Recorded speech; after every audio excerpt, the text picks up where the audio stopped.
Welcome to Brainish English Stories. The slow day began. Gabriel Oak walked back to the plantation, thinking about the strange event from the night before. As he stood there, he heard the sound of a horse. A girl was riding a small brown pony up the hill. Gabriel recognized her. It was the same girl he had seen the night before. He remembered she had lost her hat. He looked in the ditch and soon he found it among the leaves. Gabriel returned to his small hut with the hat. He looked through a small window and watched the girl. She stopped near the cowshed and looked around, checking if anyone was nearby.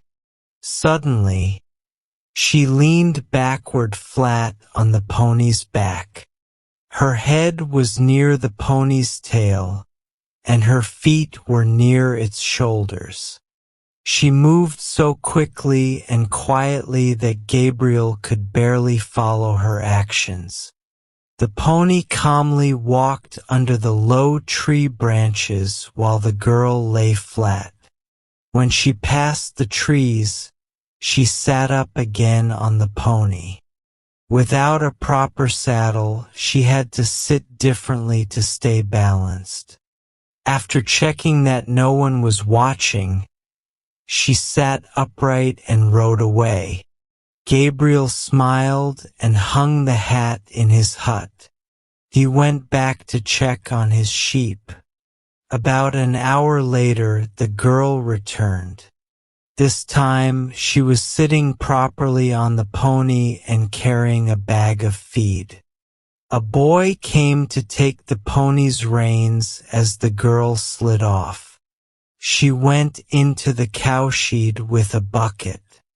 Soon, Gabriel heard the sound of milk splashing into the bucket. Gabriel took the hat and waited by the path. After a while, the girl came back, carrying the bucket of milk. She walked with confidence, her arms stretched out for balance. She looked cheerful, and Gabriel couldn't help but admire her. Her height, face, and figure all seemed just right to him. As she walked closer, she suddenly noticed Gabriel standing by the hedge with her hat in his hand. When the girl noticed Gabriel looking at her, she became self-conscious. She brushed her face with her hand, as though his gaze tickled her skin. Yet it was Gabriel who blushed, not her. "I found a hat," Gabriel said. "It's mine," she replied with a small smile. "It flew away last night. At 1 in the morning?" he asked. She was surprised. "Yes, it was. How did you know?" "I was here," Gabriel said. "You are Farmer Oak, right?" she asked. "Something like that. I just moved here." "Is it a big farm?" she asked, swinging her dark hair back. The sunlight made her hair glow. "No, about 100 acres. I needed my hat today," she said. "I had to ride to Tunnel Mill." "I know," he said. "How?" she asked, stopping completely, her face full of surprise. "I saw you," he admitted.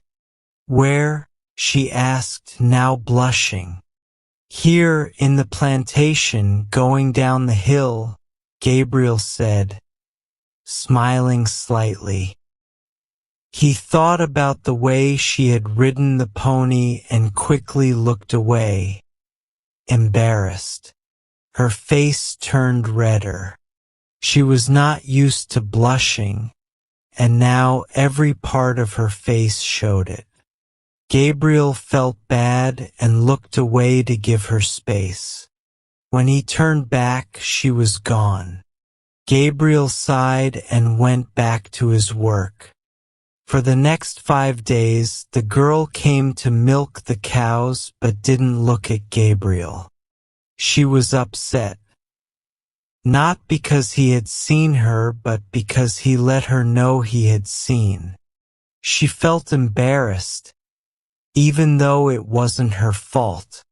Gabriel regretted making her uncomfortable, but he couldn't stop thinking about her. The story between Gabriel and the girl might have ended there, but something unexpected happened that same week. One afternoon, the weather turned very cold. By evening, it was freezing, and the frost became stronger. In small cottages, people's breath froze on their blankets. Even in big houses, people sitting by the fire felt cold on their backs.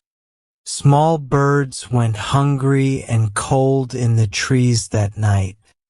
As usual, Gabriel kept an eye on the cowshed at milking time. Feeling cold, he added more straw for the young sheep and went into his hut. He lit the stove and blocked the wind coming in through the door with a sack. There were 2 vents in the hut for air, but both were closed. Gabriel thought he would open one vent after warming up the hut.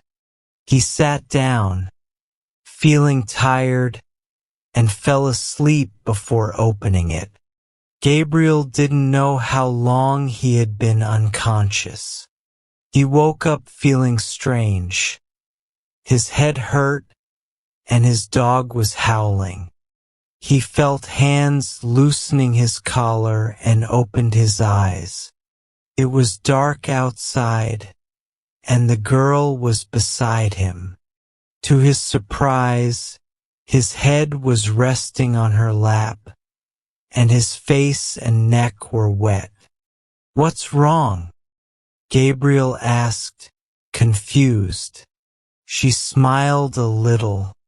"Nothing now since you're alive. It's a miracle you weren't suffocated in this hut." Gabriel muttered about the hut and how it had almost caused him trouble before. He even joked about sleeping under straw like in old times. "It's not the hut's fault," she said. "You shouldn't have left the vents closed." "Yes, you're right," Gabriel admitted. He sat up, feeling grateful but unsure how to express his feelings. He wiped his face and shook himself. "How can I thank you?" he said sincerely, his face turning red again. "Don't worry about thanking me," said the girl with a smile. "How did you find me?" Gabriel asked.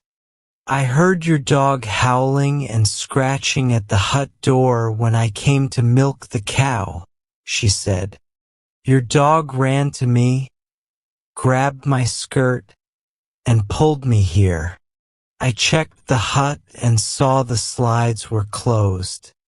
My uncle has a hut like this, so I know you shouldn't sleep with all the vents shut. I found you inside, not moving. I threw milk on you since there was no water, but I forgot it was warm. Did I almost die?" Gabriel asked softly, more to himself than to her. "No, I don't think so," she said, avoiding dramatic talk. "I think you saved my life," he said, "but I don't know your name. I know your aunt's name, though." "I'd rather not tell you my name," she replied. "You won't see me much anyway, but I'd like to know." "You can ask my aunt," she said. My name is Gabriel Oak, he said. Well, mine isn't, she replied, smiling. You like your name, don't you, Gabriel Oak? It's the only one I'll ever have, so yes, he said. I think my name sounds strange, she said. You could change it one day, Gabriel said. Wow, you have many opinions about others, she teased. I only wanted to say something nice, Gabriel said.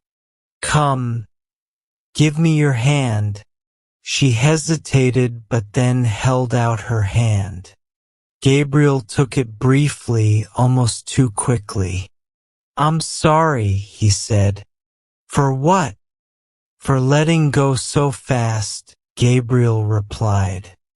You can hold it again if you want, she said, offering her hand again.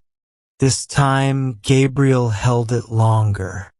Your hand is so soft, even in winter, he said. That's enough, she said, though she didn't pull her hand away. Are you thinking about kissing it? You can if you want. I wasn't thinking that, said Gabriel honestly. But I will. No, you won't, she said, pulling her hand back. Gabriel felt awkward again. Now you'll have to find out my name, she said with a laugh and walked away.